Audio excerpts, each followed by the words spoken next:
आज का जो हमारा विषय है वो रहेगा सर्वोच्च न्यायालय का क्षेत्राधिकार एवं कार्य।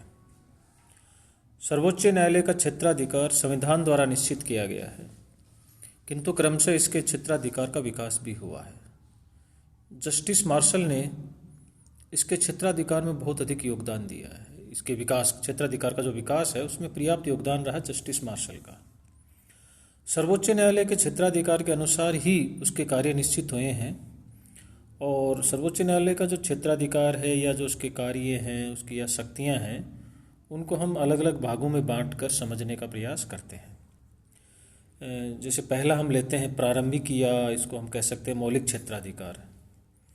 यानी सर्वोच्च न्यायालय कई मामलों में एक तरह से मौलिक क्षेत्राधिकार रखता है, यानी उसके पास प्रारंभिक यानी वो सीधे वहीं प्रारंभ होते हैं मामले। जैसे राजदूत, वाणिज्य दूत, सचिव से संबंधित कोई भी विवाद, सचिव यानी मंत्रियों से संबंधित विवाद हैं, या दूसरी बात जैसे अमेरिकी संघ के राज्यों के आपसी विवाद हैं। अमेरिका संघ के जो 50 राज्य हैं उनमें आपस में कोई विवाद हो तो, और संघ और उसके जो राज्य यानी इकाई जो हैं 50, उनके बीच कोई विवाद हो तो कहने का तात्पर्य हुआ कि राजदूत हो गए, वाणिज्य दूत हो गए, मंत्री हो गए, इनसे कोई विवाद है, या राज्यों का आपसी विवाद है, या अमेरिकी संघ और राज्यों के बीच कोई विवाद है, तो वो सारे विवाद हैं वो प्रारंभिक या मौलिक क्षेत्राधिकार में आते हैं। तो ये इस तरह से देखा जाए तो 3 तरह के मौलिक और प्रारंभिक क्षेत्राधिकार अमेरिका के सर्वोच्च न्यायालय को प्राप्त हैं। दूसरा हम लेते हैं अपीलीय क्षेत्राधिकार। एक तो हो गया प्रारंभिक या मौलिक क्षेत्राधिकार और दूसरा है अपीलीय क्षेत्राधिकार। जो अमेरिका का संघीय सर्वोच्च न्यायालय है उसमें 2 प्रकार के न्यायालयों के निर्णयों के विरुद्ध अपील सुनी जाती है। यानी सर्वोच्च न्यायालय में अपील सुनी जाती है 2 प्रकार के जो न्यायालय हैं उनके निर्णयों के विरुद्ध। एक राज्यों के उच्चतम न्यायालयों के निर्णयों के विरुद्ध और दूसरा अधीनस्थ संघीय न्यायालयों के निर्णयों के विरुद्ध अपील। यानी संघीय न्यायालय जो है उसका जैसे मतलब सुप्रीम सर्वोच्च न्यायालय है तो उसके अधीन जो अधीनस्थ संघीय न्यायालय, एक तो उनके निर्णयों के विरुद्ध अपील, और एक जो राज्य हैं उनके जो सर्वोच्च न्यायालय हैं, राज्यों के अलग से जो होते हैं ना, उनके निर्णयों के विरुद्ध अपील अमेरिका के जो संघीय सर्वोच्च न्यायालय है उसमें सुनी जाती है। जैसे राज्यों के उच्चतम न्यायालयों के निर्णयों के विरुद्ध अपील की हम बात करें तो अगर किसी राज्य का उच्चतम न्यायालय अपने निर्णय द्वारा किसी संघीय कानून या संधि को संविधान विरुद्ध घोषित कर दे और उसे रद्द कर दे तो उसके निर्णय के विरुद्ध अपील को कौन सुनेगा? संघीय सर्वोच्च न्यायालय, यानी अमेरिका का संघीय सर्वोच्च न्यायालय। कहने का तात्पर्य हुआ कि अगर राज्यों का कोई राज्य, किसी राज्य का कोई उच्चतम न्यायालय है और वो उच्चतम न्यायालय यानी सर्वोच्च न्यायालय, राज्य की बात कर रहा हूँ मैं, राज्य का जो उच्चतम न्यायालय है वो अपने निर्णय द्वारा किसी संघ के कानून को या संधि को संविधान के विरुद्ध घोषित कर दे, असंवैधानिक घोषित कर दे, तो उसका जो निर्णय है उसके निर्णय के विरुद्ध अपील जो है वो अमेरिका के संघीय सर्वोच्च न्यायालय में की जा सकती है और अमेरिका का संघीय सर्वोच्च न्यायालय उस निर्णय के विरुद्ध अपील को सुनेगा। दूसरी बात, अधीनस्थ जो संघीय न्यायालय उनके निर्णयों के विरुद्ध अपील।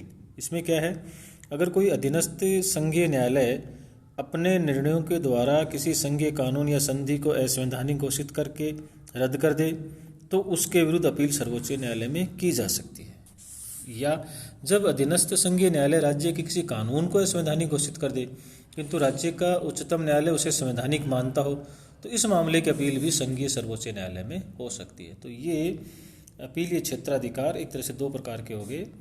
2 प्रकार के न्यायालयों के निर्णयों के विरुद्ध सर्वोच्च न्यायालय है वो अपील सुनता है। तीसरी हम बात करें, तीसरी जो उसका जो क्षेत्राधिकार है न्यायिक पुनरावलोकन का अधिकार। सर्वोच्च न्यायालय को संविधान की व्याख्या का कार्य सौंपा गया है और अपनी शक्ति के आधार पर उसने न्यायिक पुनरावलोकन का अधिकार प्राप्त कर लिया। सर्वोच्च न्यायालय को अधिकार प्राप्त है कि वो प्रत्येक उस कानून को असंवैधानिक घोषित कर दे जो उसकी नज़र में संघीय संविधान के अनुरूप नहीं है।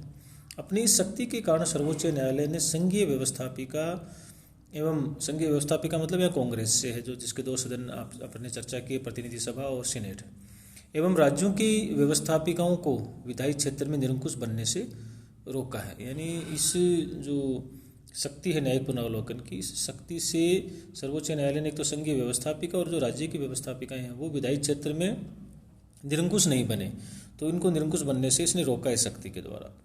वस्तुतः देखा जाए तो इसने अमेरिकी शासन प्रणाली में एक संतुलन चक्र का कार्य किया है और उसकी रक्षा भी की है।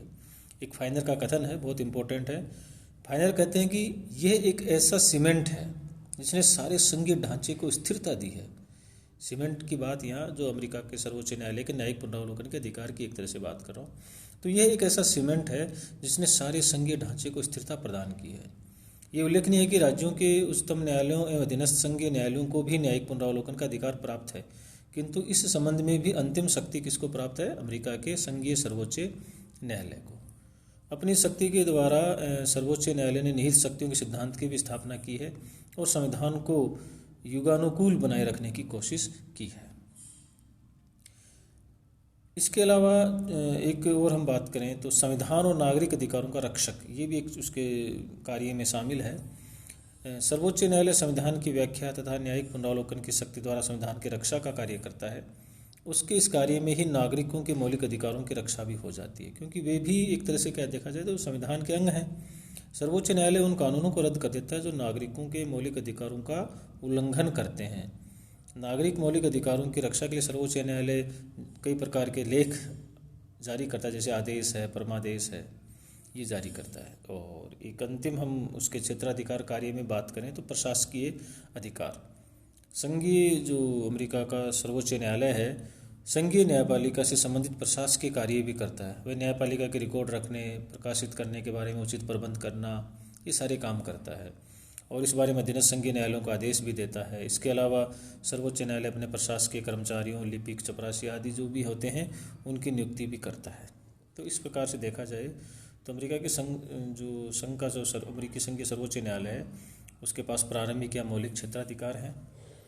उसमें 3 प्रकार की मैंने आपको बात करी थी। अपीलीय क्षेत्राधिकार, 2 प्रकार के जो न्यायालय उनके निर्णयों के विरुद्ध वो अपील सुनता है, और न्यायिक पुनरावलोकन का अधिकार जिस पर हम बाद में आगे के भाग में और विस्तार से भी चर्चा करेंगे। ये एक बड़ी उसकी शक्ति है और एक वो संविधान का भी रक्षक है। इसी शक्ति के माध्यम से नागरिक अधिकारों का भी रक्षक है और इसके अलावा उसको कई प्रकार के प्रशासकीय छोटे मोटे अधिकार भी प्राप्त हैं। तो ये अमेरिका का जो सर्वोच्च न्यायालय है उसका क्षेत्राधिकार हो गए और उसके कार्य हो गए। और जो हमारा आगे का जो है एक तरह से तीसरा या कहीं अंतिम भाग होगा इसी पार्ट का, जिसका नाम होगा जुडिशियल रिव्यू, यानी न्यायिक पुनरावलोकन। क्या अर्थ है, क्या परिभाषा है, इसकी क्या विशेषताएं हैं, क्या है एक्चुअल में न्यायिक पुनरावलोकन। और वैसे भी आपको बताया था कि दुनिया में जो न्यायिक पुनरावलोकन है उसकी शुरुआत ही अमेरिका से हुई है। और अभी मैंने बात की थी न्यायाधीश मार्शल की, तो उसी ने इसकी बात करी थी। मार्बरी बनाम एडिसन बाद में इसने शुरुआत करी थी न्यायिक पुनरावलोकन की। तो अब इन सब चीज़ों पर हमारी चर्चा जो है उसमें आगे के भाग में रहेगी। और बेसिकली इसमें सर्वोच्च न्यायालय में 3 चीज़ें ही मुख्य रूप से हैं। जैसे एक तो अमेरिका के सर्वोच्च न्यायालय का संगठन, उसका गठन, और दूसरा उसके क्षेत्राधिकार व कार्य, और तीसरी जो इम्पोर्टेंट बात है वह है न्यायिक पुनरावलोकन। तो इसी के साथ आज का हमारा ये क्षेत्राधिकार कार्य का जो विचार था वो पूरा होता है और आगे हम न्यायिक पुनरावलोकन पर बात करेंगे। धन्यवाद।